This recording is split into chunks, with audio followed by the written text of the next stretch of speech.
The Texas sun blazed over Austin's suburbs, its heat a fitting backdrop for the tension simmering at the Caldwell family barbecue. Ethan Caldwell, 24, pulled into the driveway of his childhood home, the growl of his new Porsche 911 Turbo S cutting through the chatter of relatives and neighbors.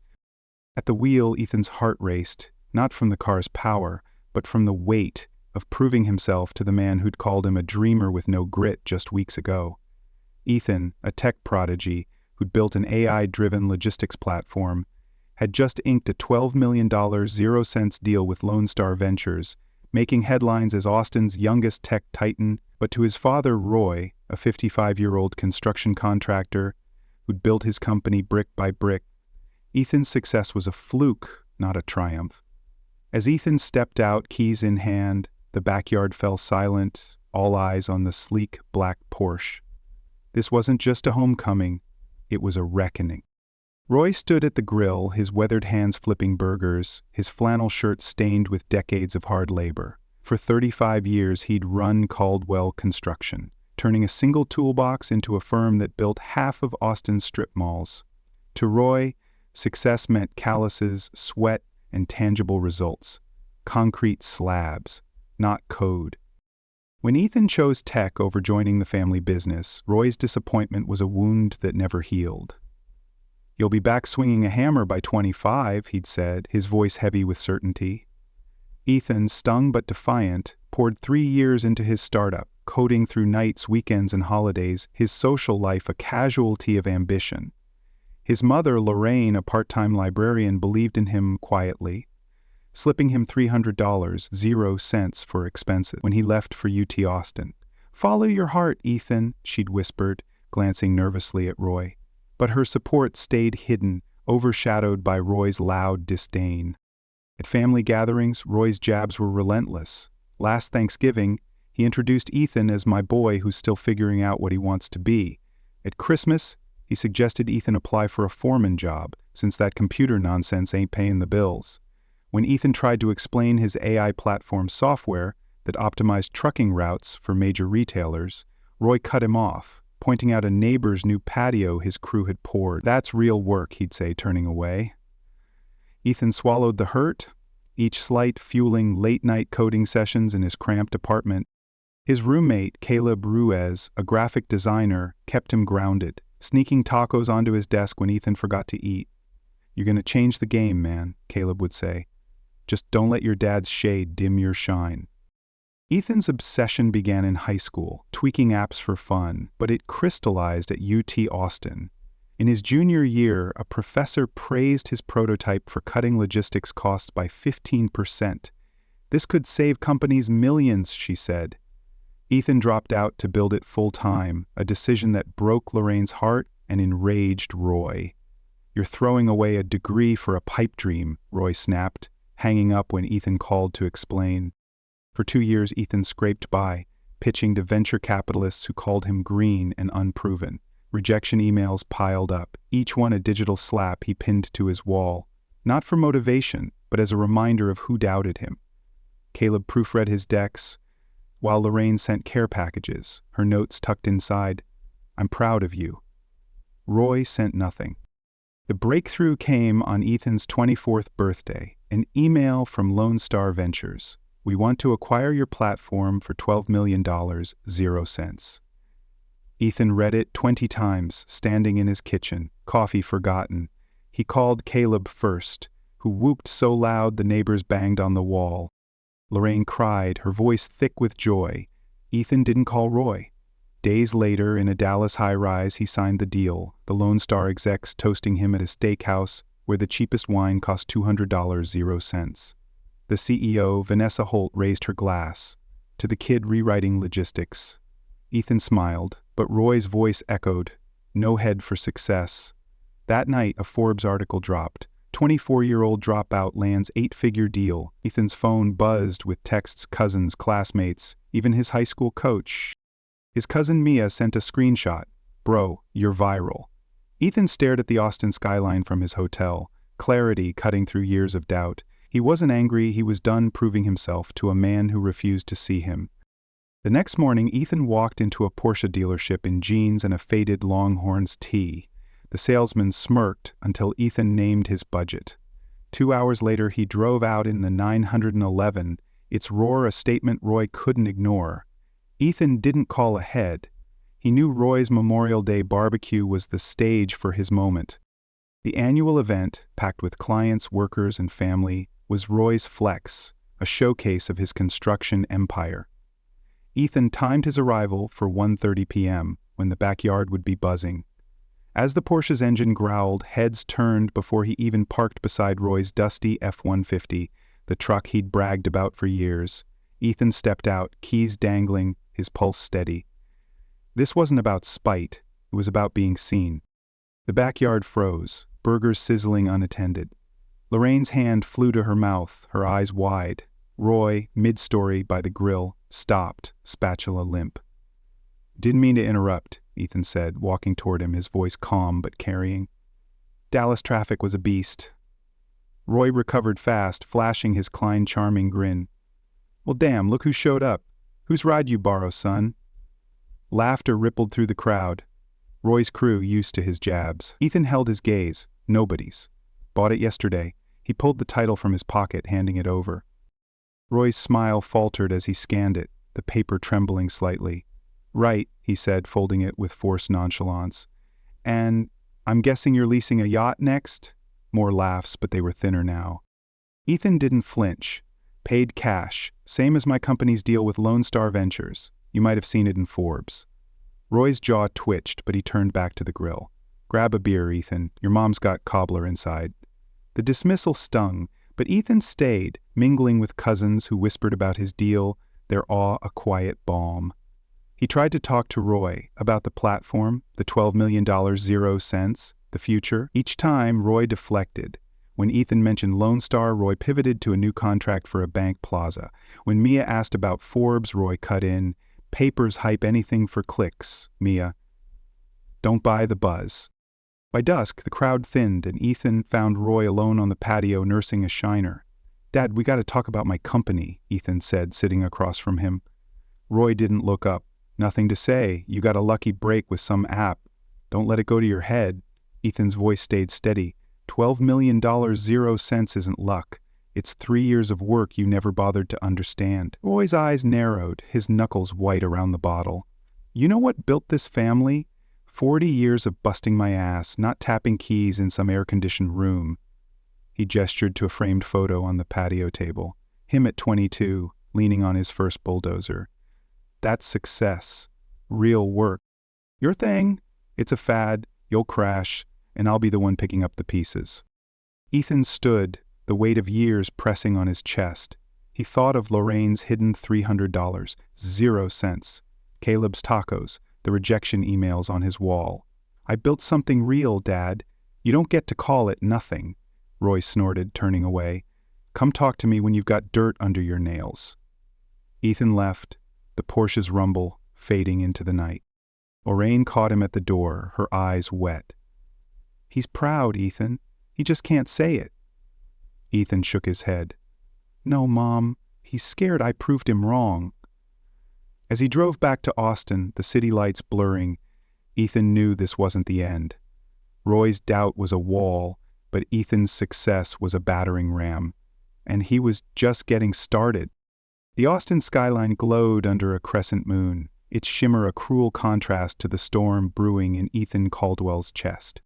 A week after his Memorial Day showdown at his father's barbecue, Ethan sat in his downtown loft, the $12 million 0 cents Lone Star Ventures deal still reverberating through his life. The Porsche 911 parked below was a symbol of his triumph, but Roy Caldwell's words, "You'll crash, and I'll be picking up the pieces," cut deeper than any rejection from a venture capitalist. Ethan's AI logistics platform had made him a Forbes headline, but to Roy it was a fad, his son a dreamer destined to fail. As Ethan stared at his laptop, a text from his cousin Mia lit up his phone. "Uncle Roy's telling everyone your deal fell through. Says you're in legal trouble." Ethan's grip tightened. This wasn't just doubt, it was sabotage. The fight he'd hoped to end at the barbecue was only beginning. Roy's dismissal at the barbecue had been bad enough, calling the Porsche rental, brushing off the Lone Star deal as luck. But now, Ethan's phone buzzed with whispers from family and friends. His aunt texted, "Roy said you faked that Forbes article, everything okay?" Caleb, his roommate, forwarded a message from a mutual friend. "Heard your dad telling folks at church you're dodging lawsuits from New York." The final blow came from Vanessa Holt, Lone Star's CEO, her email polite but pointed. "A man claiming to be your father called our office asking about your contract's validity. We assured him it's solid, but I thought you should know." Ethan's blood ran cold. Roy wasn't just doubting him, he was dismantling his reputation piece by piece to protect his own pride. Ethan drove to his mother's house on a quiet Tuesday, knowing Roy would be at a job site. Lorraine let him in, her hands fidgeting as she poured iced tea. "Mom, why's Dad telling people I'm a liar?" Ethan asked, his voice low but sharp. Lorraine sighed, her eyes darting to the family photos lining the hall. Roy with his first bulldozer, Ethan at his high school graduation, the gap between them palpable. "He's struggling, Ethan," she said. "The business is in trouble. Has been for years. Those big construction chains, D.R. Horton, Pultit, they're undercutting him. He remortgaged the house to buy new equipment, but it's not enough." Ethan's jaw dropped. "Why didn't he tell me?" Lorraine's voice cracked. "Pride, your success.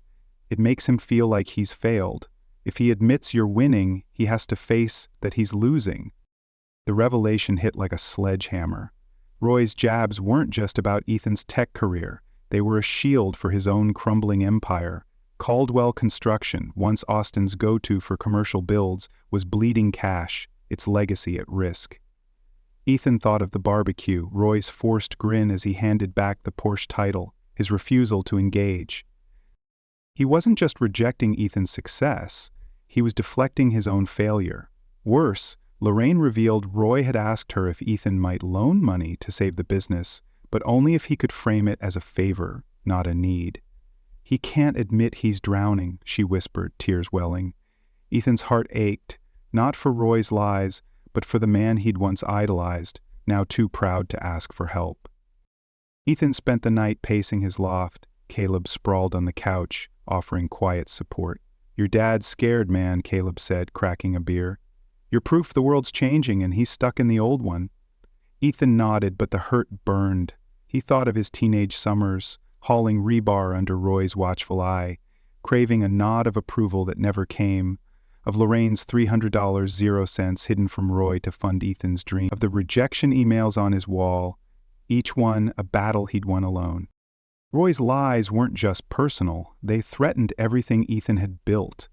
If Lone Star doubted his credibility, if investors pulled back, his startup could stall before it soared. But anger gave way to clarity. Ethan wouldn't fight Roy with words or pride. He'd fight with action, the kind Roy couldn't ignore. The next morning, Ethan called Mia, who'd always been his ally. "What's Dad saying now?" he asked. Mia hesitated. "He told Uncle Pete you rented the Porsche to impress clients, that the deal's shaky." "He's asking around," Ethan said. "He might call your investors again." Ethan's stomach twisted. Roy was crossing a line, risking Ethan's future to salvage his ego. But Mia added something else. "He's meeting with a bank tomorrow. I overheard him tell Mom he's desperate for a loan to keep the crew paid." Ethan hung up, his mind racing. Roy's business was a sinking ship, and instead of reaching for a lifeboat, he was trying to sink Ethan's too. Ethan met Caleb at a dive bar that night, the jukebox blaring Willie Nelson. "I could confront him," Ethan said, staring at his untouched soda. "Call him out in front of his crew?" Caleb shook his head. "That's what he expects. You gotta be smarter, man. Save his ass without letting him know you're doing it." The idea sparked something in Ethan. Roy wouldn't listen to reason, but he respected results. Ethan thought of his platform, optimizing routes for truckers. Could he optimize a path for his father's pride and his legacy?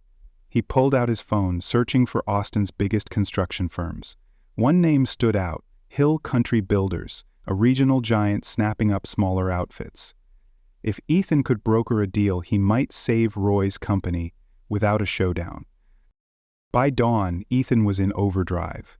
He called Vanessa Holt at Lone Star, leveraging their deal's goodwill. I need intel on construction firms acquiring in Austin, he said. Vanessa, intrigued, sent a dossier by noon. Hill Country was eyeing firms like Caldwell Construction for their client lists and local clout. Ethan scheduled a meeting with their COO, Teresa Nguyen, for the next day. Then he called his cousin, Lucas, a recent business grad who'd always geeked out over Ethan's tech. I'm building something big in Austin, Ethan said. You in as operations lead? Lucas's excitement crackled through the phone. Hell yeah, Ethan! Ethan smiled, but his focus was razor sharp. He wasn't just saving Roy, he was planting roots, proving his success wasn't a fluke. That afternoon, Ethan drove to Hill Country's headquarters, his Porsche drawing stares in the gravel lot. Teresa, a no-nonsense Texan with a Harvard MBA, listened as Ethan pitched. Caldwell Construction's got a loyal base, prime contracts, he said, but they're stretched thin. A buyout could lock in their assets and keep their crew employed. Teresa leaned forward. Why is a tech kid pitching his dad's business? Ethan met her gaze. Because I know value when I see it. $1,500,000, 0 cents. Plus a 3-year contract for Roy Caldwell as site director. His team stays intact. Teresa nodded, impressed. I'll run it by the board, but why not tell him? Ethan's voice softened. He won't take it from me. Not yet. Back at his loft, Ethan's phone buzzed with a text from Roy. Need to talk business. Dinner tomorrow, 6 p.m. Ethan stared at the screen, knowing Roy wanted his money, not his partnership. He didn't reply. Instead, he called Lorraine. Mom, if I can save Dad's company, will he listen? Her voice trembled. He's proud, Ethan, but he loves you. He's just lost. Ethan hung up, tears pricking his eyes. He saw Roy at the barbecue, smaller in his defiance, clinging to a world that was slipping away. Ethan wasn't fighting for approval anymore. He was fighting for his family, for a legacy bigger than either of them. The next morning, Teresa emailed, Board's interested. Draft offered by Friday. Ethan's heart raced, but the real test loomed. Roy's dinner. He wouldn't go. Instead, he'd finalize the Hill Country deal, hire Lucas, and start converting an old warehouse into his startup's Austin hub. Roy's lies had pushed Ethan to the edge, but they'd also lit a fire. Ethan wouldn't just save his father's business. He'd build a bridge between their worlds, even if Roy fought him every step. As the city hummed below, Ethan opened his laptop, the weight of doubt lifting. Roy thought he'd crash, but Ethan Caldwell was just taking flight. The Austin skyline glowed amber as dusk settled over the city, its lights reflecting off the Colorado River like a promise kept. Ethan Caldwell stood in his newly leased warehouse, now a bustling hub for his AI logistics startup, Horizon Dynamics. Days ago, he'd sidestepped a dinner with his father Roy, who'd been spreading lies about Ethan's $12 million 0 cents Lone Star Ventures deal, claiming it was fake, that Ethan faced lawsuits, that his Porsche was a rented prop. But Ethan hadn't confronted Roy's betrayal with anger. Instead, he'd orchestrated a masterstroke, a $1,500,000 0 cents buyout offer from Hill Country Builders for Roy's struggling Caldwell Construction, with a 3-year contract for Roy as site director and jobs secured for his crew. As Ethan surveyed the warehouse, his cousin Lucas wiring up servers for their launch, he felt the weight of his gamble. Roy's pride was a wall, but Ethan was building a bridge, one he hoped his father would cross. Tonight, at Horizon's opening, he'd find out if it held. The past week had been a whirlwind. Ethan's meeting with Hill Country's COO, Teresa Nguyen, had locked in the buyout offer, a lifeline for Roy's debt-ridden firm, which had remortgaged Lorraine's home to stay afloat. Ethan had hired Lucas as his operations lead, their shared vision turning an old industrial space into a tech incubator. But Roy's sabotage lingered. His calls to Lone Star Ventures, his rumors at church, his claim that Ethan's Forbes feature was a lie, they'd nearly cost Ethan his credibility. Lorraine's words echoed. He's proud, but he's lost. Ethan had ignored Roy's dinner invite, knowing it was a ploy for a loan Roy couldn't admit he needed. Instead, he'd driven to Caldwell Construction's yard at dawn, unannounced, and left the Hill Country offer on Roy's desk with a note, "For your legacy, 48 hours to decide." Roy's response was silence, but Lorraine texted. He read it. He's thinking. Ethan's plan wasn't just about saving Roy. It was about redefining their fractured bond. He'd grown up under Roy's shadow, hauling lumber at 12, craving a nod that never came. Roy's mantra, "Real work leaves dirt on your hands," had dismissed Ethan's tech dreams as soft, fleeting. But Ethan's platform, optimizing trucking routes, was as real as any foundation Roy poured. The $12 million 0-cents deal proved it, yet Roy's lies revealed a deeper truth. He wasn't just doubting Ethan, he was fighting a world that valued code over concrete. Ethan's heart ached for the man who'd taught him to work hard, now humbled by a changing economy. He thought of Lorraine, hiding $300 0-cents to fund his college dreams, and Caleb, his roommate, who'd believed when Roy hadn't. This wasn't revenge, it was redemption for both of them. The warehouse buzzed with activity as Horizon's launch approached. Lucas coordinated staff, while Vanessa Holt from Lone Star sent a congratulatory note. "Heard about your dad's calls. You handled it with class.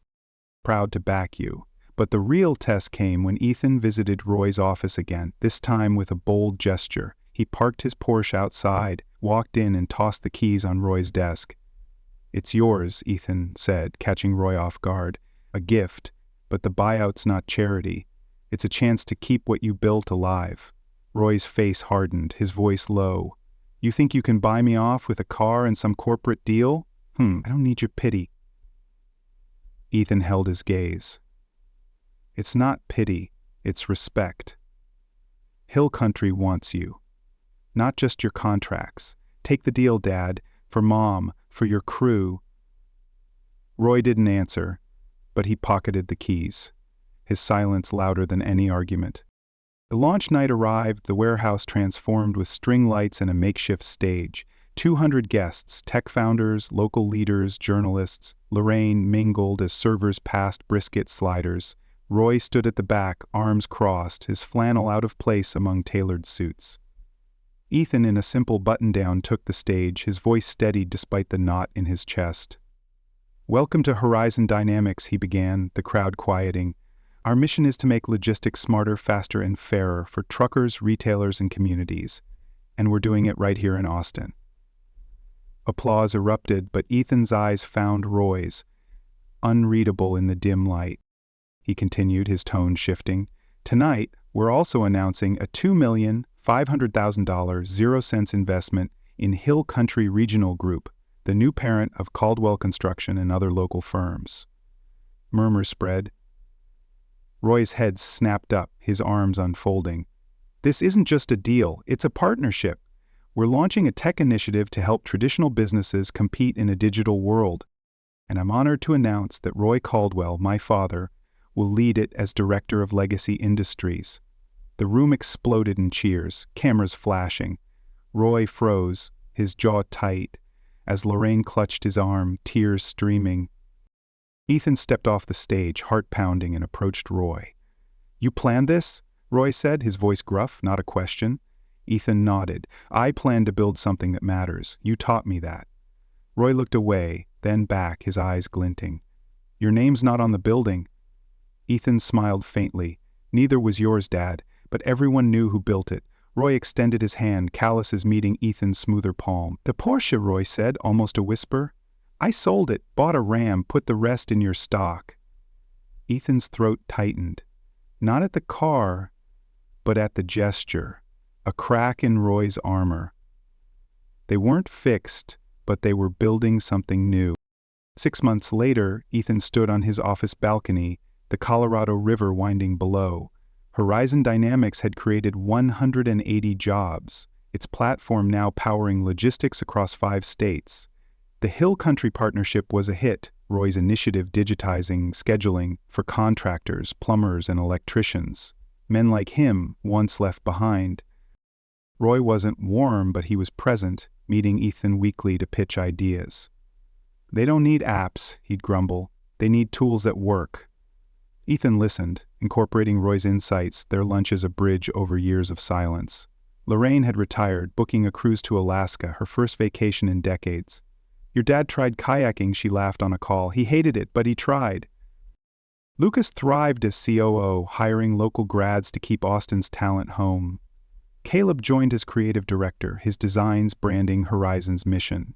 Roy's crew, now Hill Country employees, got raises and stock options, their loyalty to Roy unshaken. Ethan's Forbes fame faded, replaced by a quieter pride, building a legacy that didn't erase his father's. He thought of Roy at the launch, smaller in the crowd but standing taller as he shook Ethan's hand. Of Lorraine's hidden $300.00, fueling a dream Roy couldn't see. Of the rejection emails, now ashes in a fire pit, tears fell not for the fight but for the boy who'd craved his father's nod. And the man who'd found a better way. A framed Austin Business Journal article hung in Ethan's office. Tech Titan partners with local trades, redefining industry. Below it, Roy's suggestion adorned the wall: honor the hands that built you. Ethan had won, not by proving Roy wrong, but by proving them both right. Roy's pride had been a wall, but Ethan's bridge, built with patience and love, was stronger. As the river flowed, Ethan knew this wasn't the end. It was a beginning, a shared legacy rising from the Texas soil, where old roots and new dreams could grow together.